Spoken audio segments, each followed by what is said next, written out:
gotten into it. Steph, what say you? This series, no game is going to be pretty. You just kind of have to grind it out, stick with the runs. We had 22 points like halfway through the first half, and you're looking up like, how are we going to score?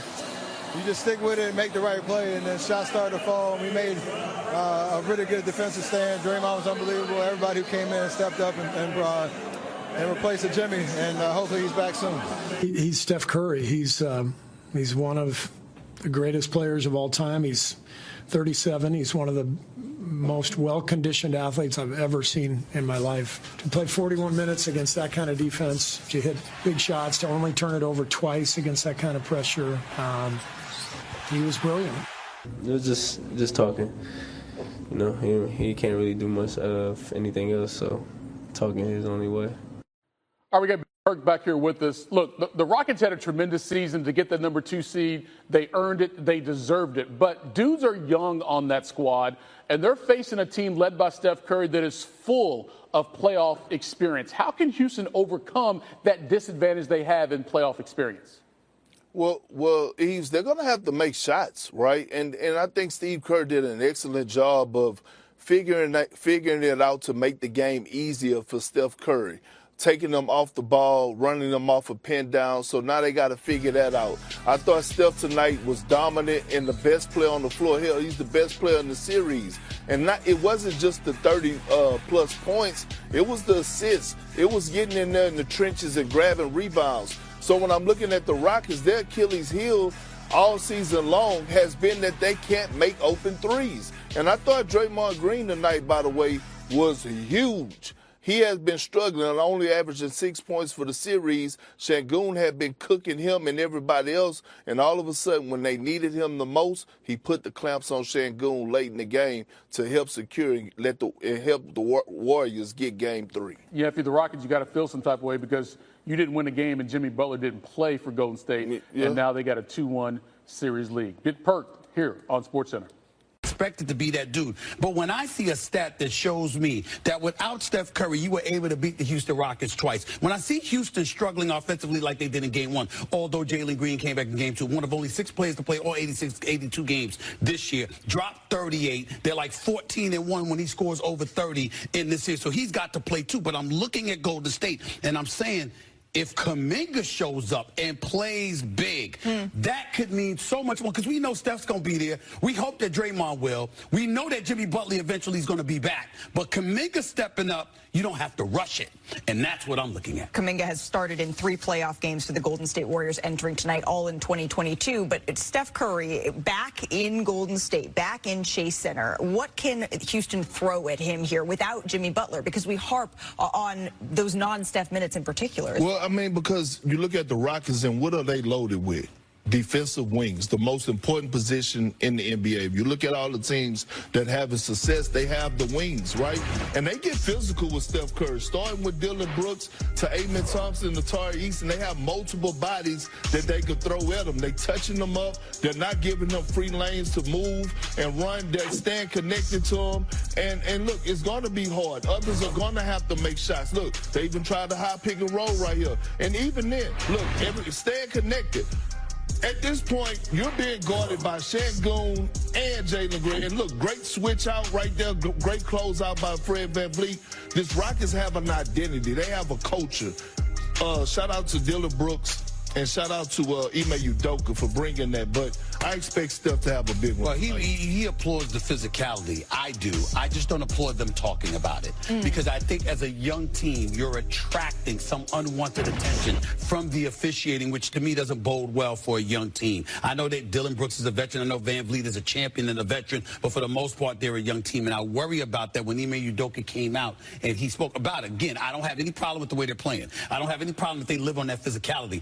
I'm just saying, Steph Curry's on the other side. Jimmy Buckets, if he comes back, to the other side.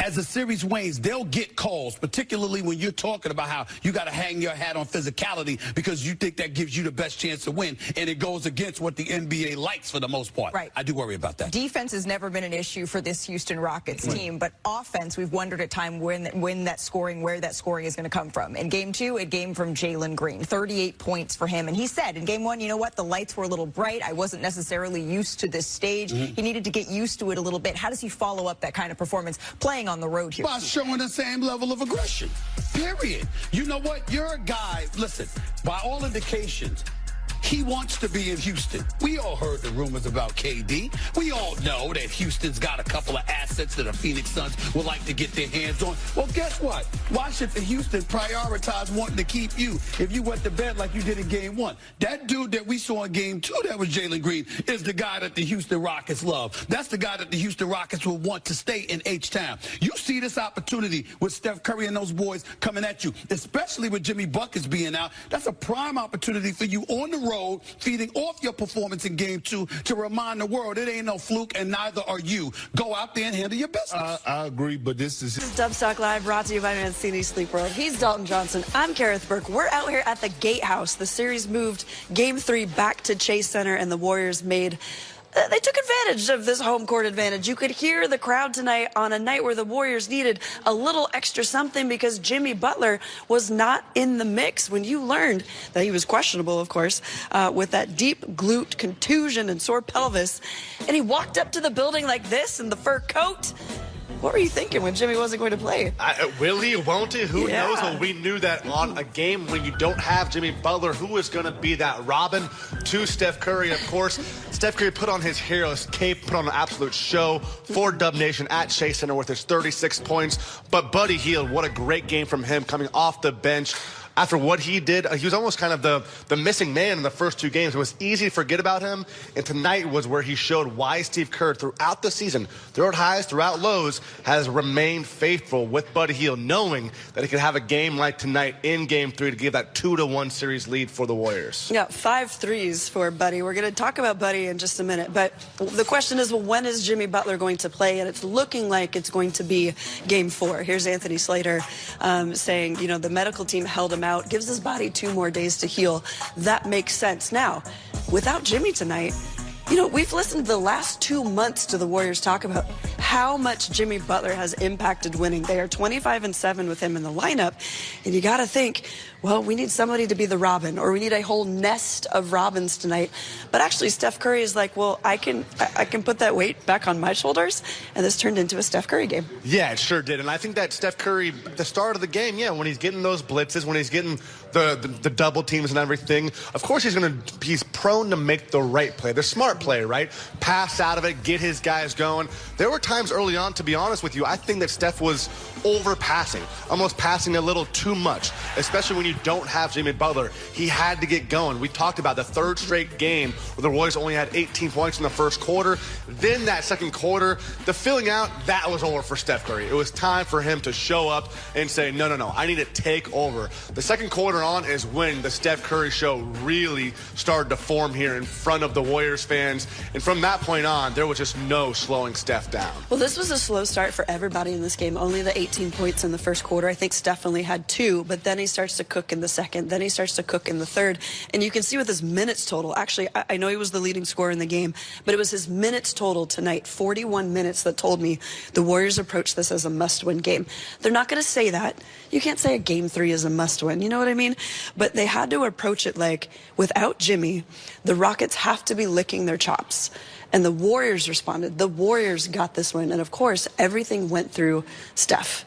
You know, that's the kind of guy that he is. He is the crux of the offense. It always has been and always will be, that he is the crux of the offense, as you brought up. But I do think that tonight was a must-win game. Yeah, they're not going to come out and say it's a must-win game. It's a best-of-7 series, right? It's a series. But I think the mental side of this, to show that they can beat this Rockets team, this young, hungry, physical Rockets team without Jimmy Butler, that is where you go back and get that mental edge. This is what a series is all about. How can you find little edges? And to me, it's all about the mental edge. How is experience going to, outplay the youth when it comes to the Rockets, when it comes to the Warriors? All these little things. Who's going to step up? Is it going to be a Buddy Hield? Is it going to be a GP2? What is a rookie like Quentin Post going to do? What's Jonathan Kuminga going to do when he's back in the starting lineup?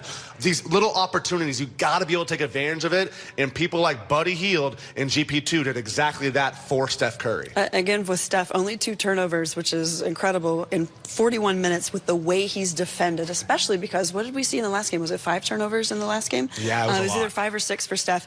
That sticks in his mind. Only 10 as a team tonight, too. That's huge for the Warriors. 10 as a team. That is fantastic when you want to lock down on things. Okay, so yes, there was a different starting lineup tonight. The questions were who is going to step up. We need to talk about Draymond as well. This felt like a very Draymond game. So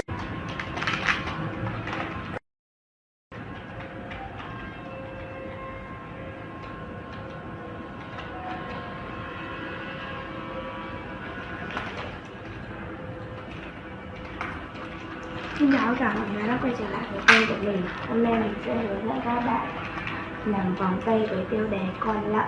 Bây giờ mình sẽ bắt đầu làm. Đầu tiên là mình sẽ chọn vào hộp.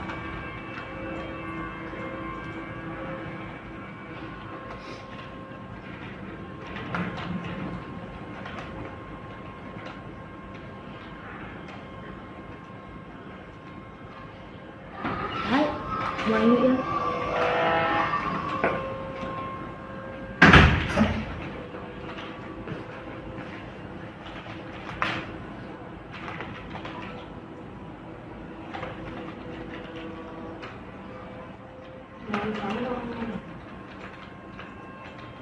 đây là tay của tôi.